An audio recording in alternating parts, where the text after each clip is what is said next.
Jennifer, on va parler de ton aventure dans la Villa des Cœurs Brisés, de ta problématique qui est « Je n'ai jamais été en couple Eh oui, ».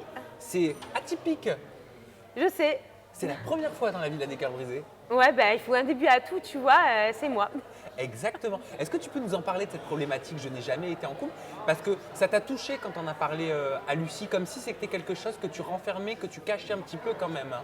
Oui, tout à fait. Ben, en fait, c'est dans la villa que j'ai pu m'ouvrir là-dessus, hein, parce que c'est toujours quelque chose que j'ai refoulé et que je voulais pas en entendre parler. Pour moi, bon, ben, j'étais très bien célibataire, je voulais pas être en couple, machin. En fait, je disais ça, mais le fait est que, au final, c'était jamais réciproque et que, du coup, j'étais jamais en couple malgré moi, quoi. Et c'est une situation qui t'a fait quoi, qui t'a provoqué quoi? Du renfermement sur moi-même. Dans quel sens? Bah, dans le sens où j'ai complètement occulté l'affaire et je voulais pas en entendre parler, je voulais rien voir. Je me suis endurcie. Parce que tu dis, les garçons qui s'intéressent à moi, c'est juste pour tâter la marchandise. Ouais, voilà. Et j'ai l'impression que ça, c'est une approche qui te dégoûte. C'est quelque chose qui te plaît pas. Bah non, évidemment que ça me plaît pas. Je suis pas que de la marchandise, tu vois. Sous mon air rigolote et tout, en fait, je sais aussi être sérieuse, tu vois ce que je veux dire.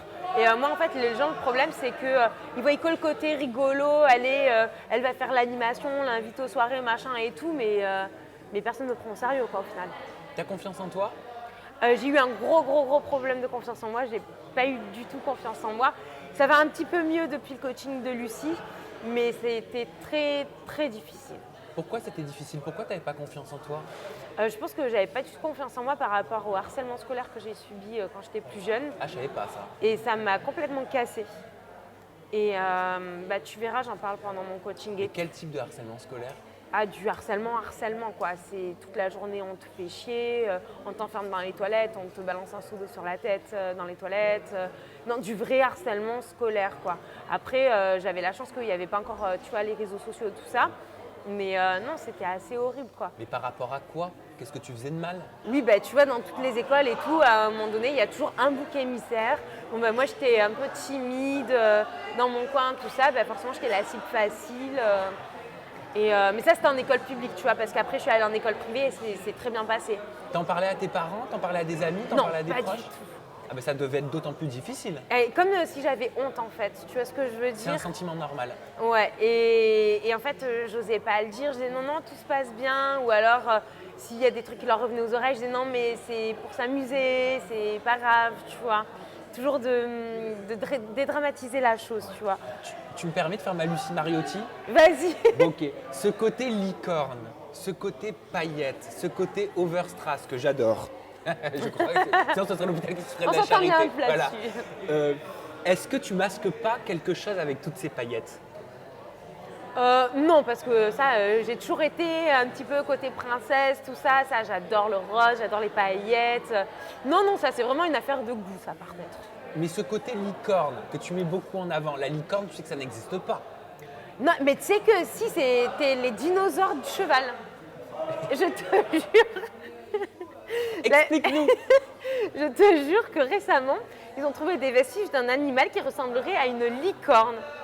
Et que bah, ça serait la version de dinosaure du cheval, Parce que qui moi, avait une corne. ma question sous-jacente, et là elle est très sérieuse, c'était de savoir si quelque part tu te plaisais pas, tu sais, dans cette féerie, ce monde merveilleux que tu t'es créé autour de toi.